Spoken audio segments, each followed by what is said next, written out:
歡迎大家嚟到靚仔網紅龍哥輕鬆 KOL Dragon 嘅 YouTube Channel。今日我要同大家分享一下最近發生嘅緬甸7.7級地震。2025年嘅緬甸7級地震發生喺緬甸中部，已經造成超過1700人死亡，3400幾人受傷，幾百人仍然失蹤緊，係緬甸自1912年起以嚟最強嘅地震。地震影響嘅範圍包括緬甸、泰國同中國雲南等地區，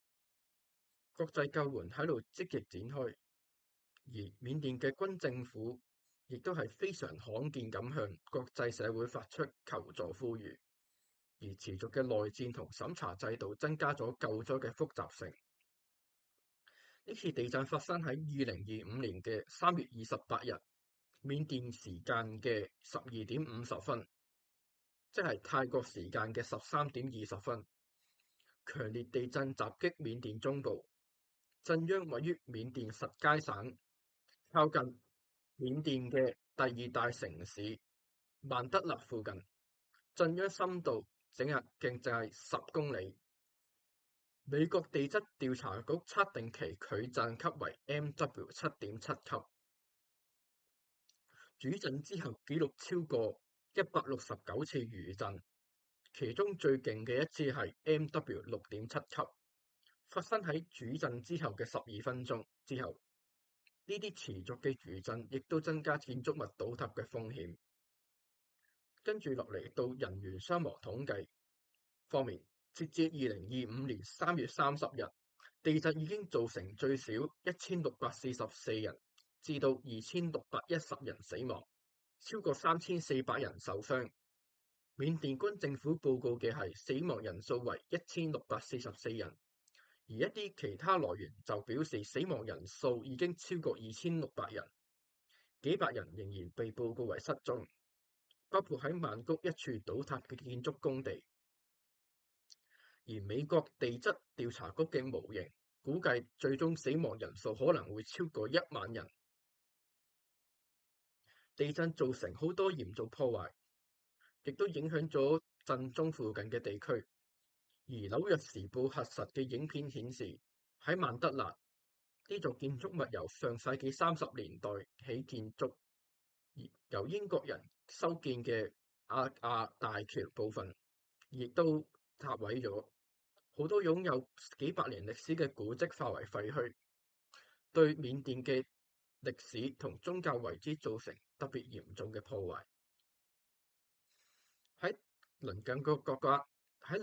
國家喺泰國，尤其是係曼谷，由於土質比較鬆軟，令到低頻地震波被放大。一座喺度起緊嘅高層建築因為共振影響而倒塌，造成至少9人死亡，幾十人失蹤。泰國總理宣布曼谷進入緊急狀態，要求居民由高層建築撤離，避免造成更多傷亡。喺中國，同緬甸相鄰嘅雲南省，包括瑞麗市在內嘅好多地震嘅感覺都比較明顯，造成人員傷亡同房屋倒塌。而孟加拉西部，緬甸西部嘅孟加拉國家亦都有地震嘅感覺，但係目前冇人員傷亡嘅報告。喺救援工作方面，緬甸軍政府宣布6個地區進入緊急狀態。呢次軍政府係非常罕見向國際社會發出求助呼籲。軍政府領導人敏昂萊表示，所有軍方力量亦都已經投入救助嘅工作。國際援助情況方面，國際援助喺3月29日開始抵達緬甸。中國同印度已經向幸存者提供食物同一啲物資，並派遣配備無人機同其他工具嘅救援隊協助搜救工作。美國總統特朗普表示會提供協助，而馬來西亞、新加坡、韓國等等嘅鄰近地區已經向災區承諾或者派遣人員、設備同資金等形式嘅援助，積極參與救援工作。呢次救援挑戰方面，緬甸目前已經深陷內戰，導致2000萬人缺乏食物同住所。持續嘅內戰加劇咗救災同埋資訊揭露嘅困難。軍政府嘅審查制度限制嚟自災區中心嘅信息傳播，令到國際社會難以全面評估災情。一啲重建挑戰方面，由於鑑於緬甸目前嘅政治同埋經濟狀況，重建會面臨重大挑戰。建築設施嘅損毀，尤其係歷史建築同宗教場所嘅破壞，需要大量資源同時間修復，需要國際社會嘅持續支持。地震預防同準備方面，呢次地震顯示咗緬甸同埋周邊國家喺地震預防同災難準備方面嘅不足。緬甸係位於呢個阿爾卑斯帶東端，係世界上最活躍嘅地震帶之一。過去100年嚟，緬甸同附近嘅地區發生過3次7.7級以上地震，